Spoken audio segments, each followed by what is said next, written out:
Salut les chroniqueurs, la guerre froide englobe tellement de choses entre 1947 et 1991. Que ce soit sur les plans technologiques, politiques, institutionnels, culturels et j'en passe, on pourrait carrément l'assimiler à une période historique à part entière et pas juste à un simple conflit. On ne va pas parler aujourd'hui de ces grandes périodes ou de petites anecdotes à ce propos, non ça on l'a déjà fait dans d'autres vidéos bien plus connues de la chaîne. Non, aujourd'hui on va plutôt se concentrer sur 5 dates déterminantes de ce conflit et on commence tout de suite avec la numéro 1.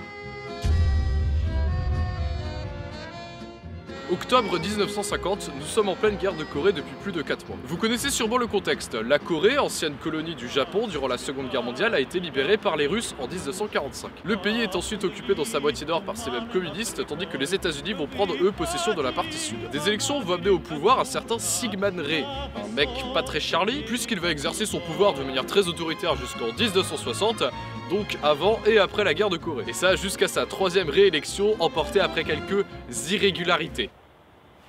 Voilà. Bref, un homme avec des méthodes tellement douces qu'il ferait passer Benalla pour un défenseur des droits de l'homme. Et de l'autre côté, nous avons le grand leader Kim Il-sung, qui est à la base un résistant qui résistait en Mandchourie contre les Japonais. Le grand leader, donc un communiste qui a été placé par l'URSS à la tête du Parti des travailleurs, et donc du pays. En 1948, le Sud décide de proclamer la République de Corée, tandis que le Nord va proclamer la même année la République populaire démocratique de Corée, dont le premier ministre est Kim Il-sung, et qui va, grâce à l'aide des soviétiques, pouvoir monter une immense armée dans le secret pour envahir ensuite la partie sud. L'assaut est lancé le 25 juin 1950 et 3 jours plus tard seulement, Séoul est prise par les troupes communistes. Les Coréens du Sud, en lambeaux, vont devoir attendre dans la poche de Busan l'arrivée des Américains et des forces onusiennes. Alors que l'URSS est en train de boycotter l'ONU depuis quelques mois, appréciant pas trop le fait que ce soit pas la Chine continentale qui ait le droit de veto à l'ONU, les États-Unis peuvent mener une grande expédition militaire afin de repousser les forces nord-coréennes. Les Nord-Coréens vont donc subir de plein fouet l'attaque américaine et onusienne jusqu'à ce fameux jour du 31 octobre 1950.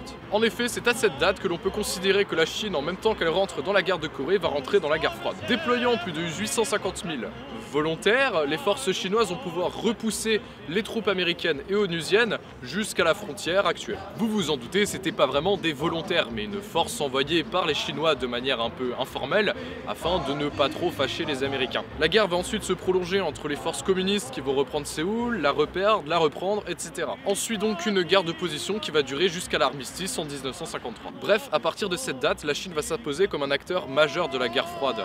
D'abord en s'alignant sur les positions de l'URSS avant de petit à petit s'en éloigner. Et c'est ainsi que la Chine a fait survivre la Corée du Nord en 1950, pays qui subsiste encore aujourd'hui avec son régime communiste qui est un des derniers du monde. Nous sommes en 1956, 3 ans après la mort de Staline et quelques semaines avant la crise du canal de Suez, qui est l'événement marquant de cette année 1956, avec la manifestation dont je vais vous parler. Ou plutôt devrais-je dire la révolution. Alors que l'URSS peine à reformer un gouvernement stable, sachant que l'ancien leader a quand même régné plus de 25 ans sur le pays par la terreur, les exécutions et le goulag, les peuples de l'Europe de l'Est sont dirigés par des gouvernements qui pourraient difficilement être pires que les amis du dictateur. Cela donne lieu à quelques réformes dans le système communiste qui va entraîner nombre d'espoirs dans les pays d'Europe de l'Est, et notamment la Hongrie dont on va parler aujourd'hui. Les Hongrois envient beaucoup les Autrichiens qui sont à leur porte et qui ont eu droit à nombre de réformes, à plus de liberté, leur pays étant devenu un pays neutre. Le secrétaire du Parti des travailleurs en Hongrie s'appelle Rákosi, et pour vous dire, on l'appelle le meilleur élève hongrois de Staline. Ça annonce la couleur. Il démissionne en juillet 1956 dans une période de déstalinisation justement, ce qui va mettre le feu aux poudres dans le pays. Et ce sont notamment les étudiants de Budapest qui vont se révolter le 23 octobre 1956. Et durant la nuit, alors qu'une grande partie des manifestants réussit leur coup de force pour prendre le contrôle de la ville, les chars soviétiques décident d'intervenir. Et les manifestants durant la nuit vont prendre possession d'une grande partie de la ville malgré l'intervention soviétique. En plus des jeunes à Budapest, la fièvre révolutionnaire va se propager dans tout le pays et les communistes vont subir énormément de revers. Pendant une semaine, la révolution semble être un succès puisque les communistes sont en train d'être chassés du pays avant que Khrouchtchev ne décide d'intervenir une bonne fois pour toutes. Et le 4 novembre 1956, les chars soviétiques rentrent à nouveau dans Budapest afin de mater la révolte. Et après une bataille qui aura fait plus de 3000 morts, la contre-révolution réussit, l'insurrection de Budapest est matée en ce jour du 4 novembre 1956. Après sa défaite durant la Seconde Guerre mondiale, l'Allemagne ainsi que l'Autriche vont être séparées entre 4 zones d'occupation, à savoir celles des grands vainqueurs de la guerre. Il y a d'un côté les zones d'occupation françaises, américaines et britanniques qui vont fusionner pour devenir la RFA, et de l'autre il y a la zone communiste qui va devenir la RDA. Berlin étant aussi séparé entre les 4 vainqueurs, Staline va ordonner le blocus de la ville en 1948 afin de récupérer Berlin-Ouest qui était sous contrôle des Alliés.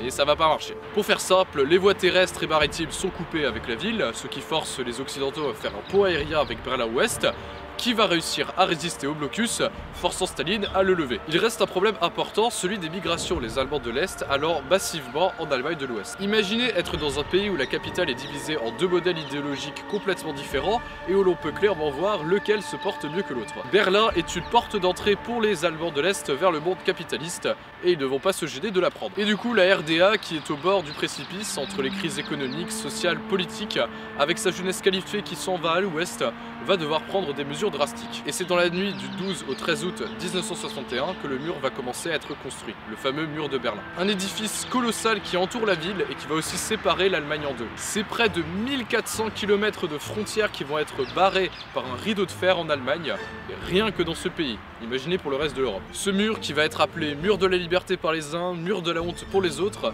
va être détruit le 9 novembre 1989, après avoir été pendant plus de 38 ans le symbole de cette guerre froide. En 1955, le Vietnam, ancienne colonie française appartenant à l'Indochine, est maintenant indépendante depuis un peu plus d'1 an. En effet, la France, après la terrible défaite de Dien Bien Phu en 1954, est forcée de signer la même année les accords de Genève par Pierre Mendès France. L'ancienne colonie va se séparer en 4 pays, à savoir le Laos, le Cambodge, la République du Vietnam et la République démocratique du Vietnam. Alors effectivement, dans les pays communistes, l'appellation ça vole jamais très haut. Et rebelote, comme en Corée, le Nord et le Sud vont commencer un affrontement armé, le Nord étant là aussi soutenu par les communistes. Après nombre d'années où les Américains vont envoyer une aide logistique, une aide indirecte, par exemple par la formation des militaires sud-vietnamiens, ceux-ci décident d'intervenir directement dans le pays en 1965. Le but étant de mettre fin à la guérilla des Viet Cong, à savoir des communistes du Nord. Cependant, la guerre est très différente de la guerre de Corée, qui elle était plus un affrontement de 2 armées conventionnelles. Les Viet Cong vont adopter une stratégie de guérilla face à des Américains qui eux vont plutôt balancer du napalm sur toute la jungle.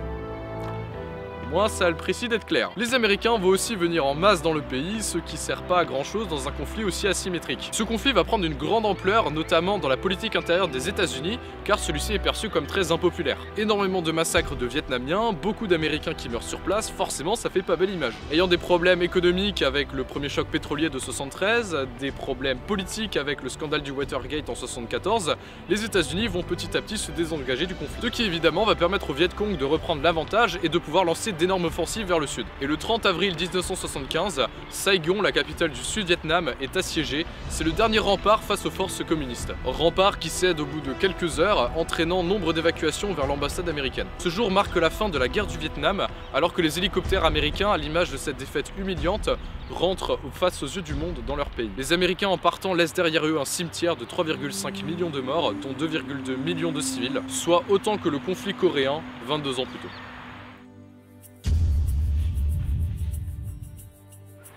Quelques semaines après la chute du mur de Berlin et la presque fin de l'URSS et des régimes communistes du pacte de Varsovie, un sommet extraordinaire a lieu à Malte, marquant une certaine fin symbolique de la guerre froide, avant la chute de l'URSS. Cette date n'est pas très connue et dans un sens n'a pas apporté de grands changements en soi, puisqu'elle suit plutôt le cours de l'histoire.